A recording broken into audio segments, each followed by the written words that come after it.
Nze nakoowa abasajja era gwe omusajja ajja okunkwana munnange ojja weesibye bbiri bannaye abantu bakoowu bintu by'obbakwana munnange oyo ani abyogera Winne Nwage musawo bannange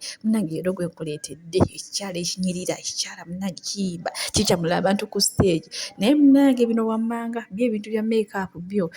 bimukolera ddala bubi nnyonyo kw'oteeka ennyambala naye ngirina mu maaso awo emukola bubi nnyonyo n'omukyala muzadde era mu maaso awo ngenda kuteerako bu vidiyo naye nga ye ayogera ku boyfriend kika olimwa ng'ate ayogera ku muwala we nti munnange ye akimanyi alina omwana mulungi era ayagala wakula kugamba nti ayagala amulabekera ng'omuzadde yenna naye nga mugamba muti akansubire muli bulungi babipenzi ng'enkola yaffe vidiyo mugimpereka like era nesaba mukwano gwe wena atanaba kusubscribing ti mukwano wano osuba bingi gira osubscribing era onyige ne mu notification bell. Winne Nwage y'omu ku bantu abasinga okukyamula abantu ku stage munaye mukyala munene naye ate yeesobola eby'eddala kuba amazina g'atema munnaye g'omutono talina kyakulabamu wadde naye nzikiriza nabagamba wano nze sitokomoka mugambo gwa bulimba ntokomoka omugambo gw'obwaguuga naye nga guba gwa mazima ati obuyinza nikyasuubira kati kankusosootere Winne Nwage munnange n'embeera ze ku stage wabeera ku stage yeeyisa atya Winne Nwage ow'oku stage y'omu ye Winne Nwage gw'osanga nga ali waka kugamba we biti bino nange bikutuusaako wano ku buyinza nikyasuubira tuula kalira subscribe. Winne Nwage munaye ye kiyinza okugamba nti mukyala mwambazi era njagala nkulageko ku ngoye ze ezimu z'ayambala ng'ate agenda okukola munnange ono akyamula stage kugamba ne woba nga wavuddeyo waka ng'oze ne stress yo ekubeerako awo kuba kugambye esooka mukyala munene oyinza omulaba n'ogamba mbu teyeesobola naye ate nga munnaye ng'ekiri bunene bwobwo kikabuka naye naye ye ateera kasitumubuuza ku nsonga za boyfriend munnange alina obugambo bwakuddaddamu naye nga muzadde kuba alina omwana kasooke nkuteereko ka vidiyo ng'ombuuliza ku nsonga za boyfriend owulire ebigambo byakuddamu ate male muleete nga nkulage waba agenda okukola nga tebanabamu kuba make-up nga bamaze omukuba make-up ate male nkulage ng'ali ku stage olwo ng'ali kusanyusa olwo ng'atandise oba okuyimba nkulage ate awo abeera afaanana ate just zino engoye ze nkuleeteddeko ku ngoye ezimu z'atera okukozesa ng'agenda okuyimba.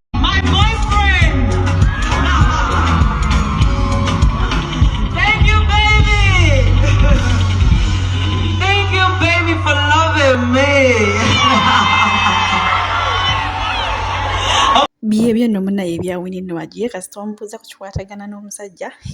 byo byakuzaamu naye nabagambye ono omukyala mukozi mukalabakaba kuba nabagambye alina omwana muwala kati wano nga tanaba genda kukola tanaba kweteekako make-up kati ate kino ekirala kino kyolaba ekyokubiri awo nga batandise omuteekako make-up munnange yeetegeka era agenda akola akasente ng'omukyala omukozi naye nga ka make-up awo tekannayitira tekanaba tandika kusiimuuka kuba tanaba kukola ki tanaba kutuuya nakati ate kino kyolaba ekyokusatu mukwano ate kyo kyagenda bibi nnyonyo kati wano ng'ali ku stage munnange ali kuwa abawagizi be kuba nabagambye omukyala musanyusa w'oku stage kuba azina amazina gw'otayinza mmusuubiramu kino munnaye ng'ali ku stage ali kusanyusa bantu be nga woolaba awo kati abamugenda gamba nikyasuubira weeyogeza nnyo biki ndukira munnaye Catherine Kusasira yavudde n'agamba mbu ka make-up akayitirivu mbu tekanyuma kati munnange simanyi ne gwe wenna ayambaza Winne Nwage oba amukuba ka make-up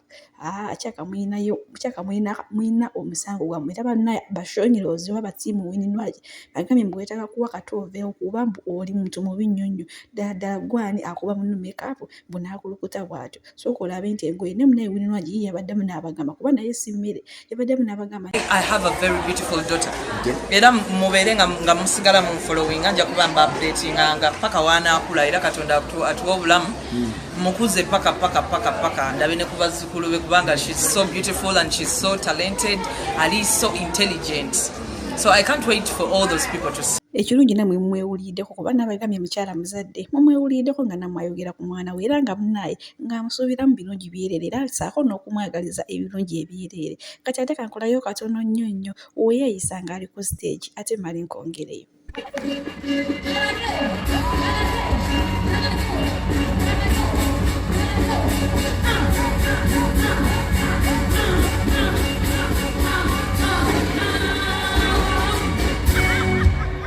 geego nno munnange amazina ge agacamula abantu amaanyi oba nga waze ne stress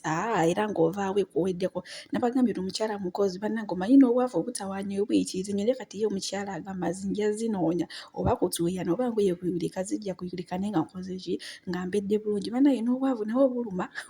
obwavu obutabona buluma ate ye mu kiseera kyekimu nabagambye ono ye acamula abantu ate ye munnange abayimbi abamu bayimba ennyimba bo ne bazirekawo kale nga kye bayimbako nga si kye bategeeza naye ono ye munnange ye ennyimba ze zayimba alina okufuba alabe nga ekintu kyayimba kyekyo ddala era akitegeeza kati munnange nga wano ka vidiyo kolabaako ng'agudde jjukira alina oluyimba lwa Magic Water kati munnange takoma ku luyimba buyimbi ye n'ebikolwa ne action ye aziteeramu ddala kati munnange era aluyimba awo kati kyesimanyi oba ndowooza munnange yayagala yeefuule ng'agudde ku stage byo munnange ate ebyali sayidi ezeeyo ye talinga abayimbi balala bwe aluyimba oluyimba n'aluleka awo naye ono ye n'ekikolwa akikola nze by the way tebamaaga nkwana tebamaaga nkwana mba nino giteekako kuba abantu nabo balina basuka we bakoma abantu si buli omu bamanyi okwana oli ayinza okujja n'akamanyiro nga ng'akudisrespecting nze kitegeera olw'okuba akwana so si buli omu nti ankwana nyongera obbajjukiza ono nabagambye mukyala yeekolera era munange ye awera tebamala gamukwanakwana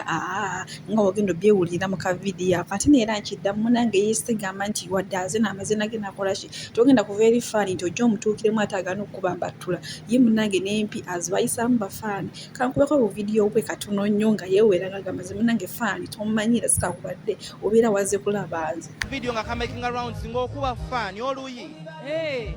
lwaki wettu bwe tuli neba nakyoka sibambagamba okulekerawo okumanyira people are so disrespectful sida lwaki kati nga olaba abantu wano everyone is watching they came to have a good time tewali alikwata ku vinka tewali ali mumanyiro kitegeera that kind of order that's all we need to respect each other kati oyo yali akutte essimu wansi nga nyambadde skirt of course nze fire